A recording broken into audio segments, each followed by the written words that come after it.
health concept, and it'll help you to understand it. So I've never heard that before. That's interesting.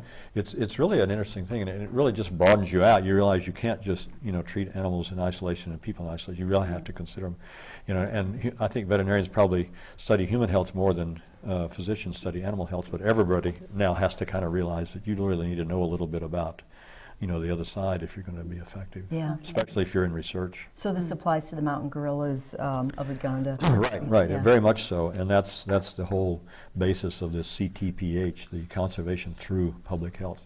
Let's keep the people healthy, and the animals will follow, vice versa. I know you brought a picture of the forest-farm interface, and How is the population surrounding the forest motivated to help in gorilla conservation? Well, that was part of the original planning, and how can we get the people to appreciate these animals? Because before the conservation began, if a gorilla got out of the forest and started marauding through your banana plantation, you might just get shot, Yeah. And so they had to motivate the people in the area to appreciate these animals, for their, and we read every day about how animals are being slaughtered, tigers and so forth around the world, because they want their some little part of the tiger that's an aphrodisiac. Say. Right. So basically what they did is they began to develop the ecotourism, where ecotourists come in and see these. And this is not a cheap thing. It costs several $100s to go in as an ecotourist. And these incomes from that are shared with the villages around the park. So they have a vested interest now in protecting the health of these gorillas and so forth. And each village actually has a gorilla officer. And if a gorilla comes wandering into the neighborhood, he somehow shoos him back into the forest, where he's safe and where he's not being exposed to human disease and so forth. And of course, when humans go in on these tours, you have to be very healthy yourself. If you come up coughing and sneezing on the day of your trip, you're out. Wow. You don't go in, because you might be carrying something that they could catch. You brought a picture of the park headquarters with you. Yeah, there's a cool picture, and I think when you look at this picture, you can see that there's a picture of a silverback painted on the wall right behind the group of us standing there for that photograph. And there's an interesting story that they tell at the park headquarters. One day, one of the groups of gorillas had come out of the park to where the headquarters was, just outside the park, and the silverback looked over and saw that painting, that mural, and he stood up and just like that. It's like, I'm the biggest silverback right now. What are you doing? I wonder what he would have done with a mirror. Yeah, he didn't try to attack it, but he stood up and did the and you'll see in fact, it's interesting when you see the videos of the little kids. They'll be playing together, and suddenly the biggest one will get up and slap the chest. Little bitty guys, it's like, I'm the meanest gorilla in these woods. Exactly. That's great. Yeah. You also have a photograph that I'd love to show. I love it. It's got a mother and her child with Yes, her. yeah, That's a beautiful one. Well, this was a picture actually Dr. Gladys just happened to snap when we were doing a rabies clinic one day. And it's a beautiful picture of the woman with her child on her back, and her beautiful, clothing. Just the colors are so vivid, and then the beautiful forest, background. It's just a gorgeous picture, and I thought it kind of encompassed what you're looking for is healthy people in a healthy environment. Well, you talked a little bit before about the CTPH. Again, it's the concentration for public health. Conservation through public health, right. Okay. How do they help to improve the health of the local population? Well, they first of all, they have a Ugandan who has a master's in public health. He's in charge of the public health part of it. So he works with these community volunteers, and they look for disease problems. They have educational things. The volunteers come in and have training at the CTPH headquarters, and then they go out and conduct training in the communities. Sometimes they'll bring in community people who can. Transportation's a problem. These villages are far scattered, and people have bicycles, if anything. There's not a lot of motorized vehicles, a few motorbikes. But basically, the volunteers then go out in the communities. They put a flip chart on, go out in maybe the middle of the soccer field in the middle of the village, and they put up their flip chart, and everybody gathers around, and they talk to them about why you should have a pit latrine, and about family planning. The family planning is kind of interesting because sometimes you don't have agreement between the husband and the wife about family planning. The husband sees lots of kids as being a big advantage.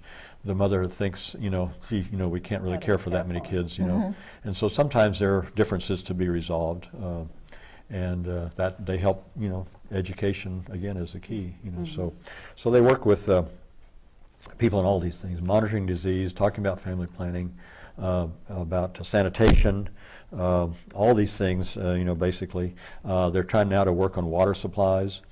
I know on the website, I think it's still up on the website, there's a picture of David, the public health guy, talking to a local community member when we were out one day and saying, where's your water supply? And he says, we have this beautiful spring up on the hills, it's perfectly clear. And then they were standing down at the bottom of the hill where this muddy stream went through, the cows upstream grazing, And somebody came down with a container and filled it out of this filthy stream and started walking back toward the village. He said, what about that? And he said, well, it's kind of a long ways up to the spring, so sometimes we don't make it, we just come down here, and there's the cows just upstream, so that kind of thing is kind of scary. So they're trying to work there about, hey, this water is quite likely contaminated, it's not good for your health, So it costs about $10,000 to drill a well. So this isn't something that every village has, but as they can, they're getting these wells, they're trying to figure out ways maybe to make a diversion where the water will come down from the spring into the village and so forth. So this is another area they're working on, because contaminated water, as we know, look at Haiti right now. Yeah. Contaminated water is bad stuff. It's not good. Do most kids make it to adulthood? Yeah, I think, I don't know what their infant mortality rate is. I think in a country as a whole, it's too bad I don't have my wife with me because she could answer that question. I think as a whole, it's pretty good. There's certainly going to be pockets where there's not good health, and in this little area around the park, they have an excellent human hospital, and they have a perinatal unit where women come in before their children are born, and they can stay for a week afterward if need be, and they give them education on breastfeeding, care of the children, and so forth. When that's available, I think the percentage greatly improves. The further you get from that sort of thing, you're going to be a third world. You're it's an uphill battle for a kid to survive, probably. Tell me, what are the facilities of the CTPH at Windy? Windy. I know, I'm going to get back to the show. Okay. Basically, what they have now is a little small one-room lab, and we'll show a picture of that. The lab contains all the scientific equipment, the microscopes, the laboratory equipment for analyzing samples and so forth, and all the work is done in that lab. It's adequate for what they can do now. There's plans to improve on that. And then basically they have sort of a lodging area, and we'll show a picture of that too. The lodging area consists of a number of tents that are set up, and these are very large safari tents. Each tent has a couple of cots, like a bathing area, and everything is very, very convenient. And then a central area, which is a thatch-covered meeting room, so to speak. And if you have a volunteer meeting, they set up chairs for the volunteers to sit during the presentations. Normally, it's set up with a dining table, so guests that are staying in these tents can sit at the dining table and talk and so forth. They even have Wi-Fi, believe it or not. This community doesn't even have electricity. But Dr. Gladys's husband is an IT engineer, and so they've provided a satellite connection there, which is solar powered. Right. It's the only electricity they got. And this solar powered internet connection through a satellite allows ecotourists to come in and sit down and to email out their wonderful photos they just took of the gorillas, And so it gives them a little bit of income. What an endorsement. Yeah, and it's amazing, at night we're sitting around there in the middle of the jungle under this thatch thing, and everybody's got their laptops out, checking their email. You're still connected. Yeah, still connected. Yeah. We could talk about this forever, and I'd like to keep on going, but we're almost out of time for today, and I want to include the videos. Okay. But can we continue this? Sure. Okay. All right. So in that, we're going to include the videos that Dr. Murrell has, and we're going to come back next week and talk a little bit more about your experience. Sounds but good. Thank you so much for Sounds this. good. And Yeah. thank you very much for watching For the Animals, and stay tuned for the next show with Dr. Murrell.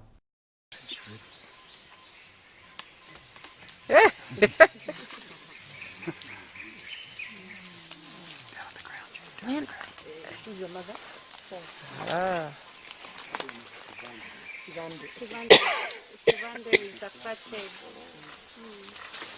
So that means that one of them belongs to Uganda.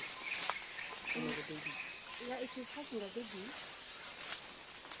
The younger one, yeah. The one who's holding. You can see. Now it's known with the mom.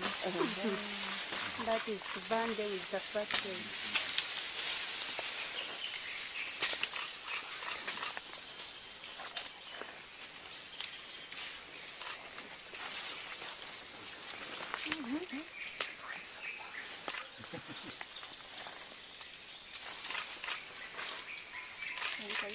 That one is laughing.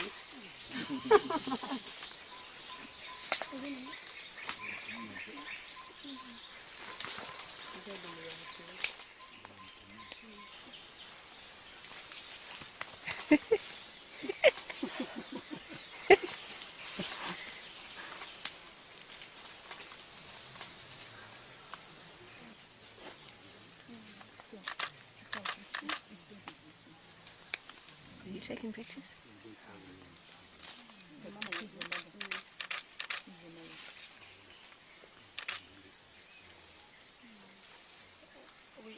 We shall know it when he is with the mom. Yeah, because they are about three of the same size. So we know them according to the mom. To the mom. Okay. These guys are great.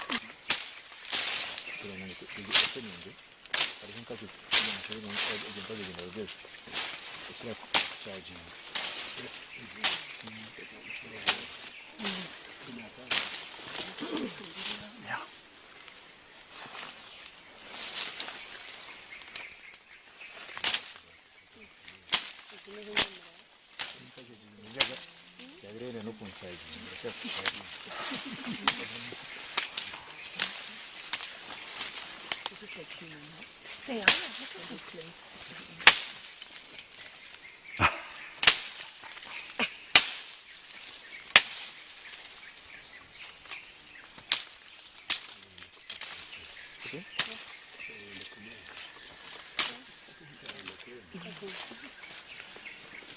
So it's a 2-year-old and 1-year-old, or they're both 2?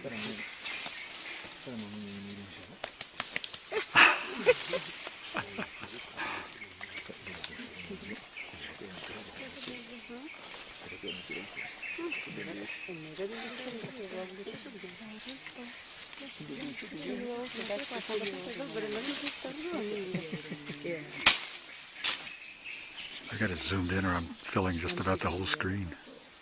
Yeah. The big one is the one that's Is it the one that Chibande baby? Yeah, there is Chivanda baby and Chirimfi baby. Chirimfi baby. Yes. Yeah. 2-year-old and 1-year-old.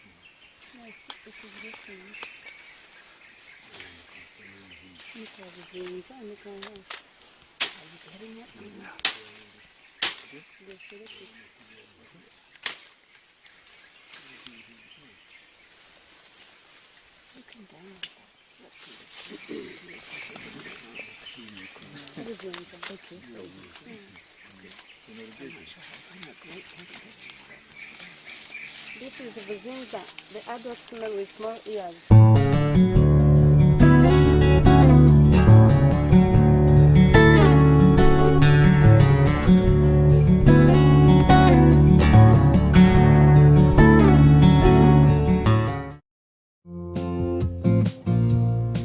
At dusk, there came a turning. There was a moment when all was known. You could feel beauty rising on the breeze, the shapes, the stone. And I would ride upon the breeze that shapes the stone across the sky and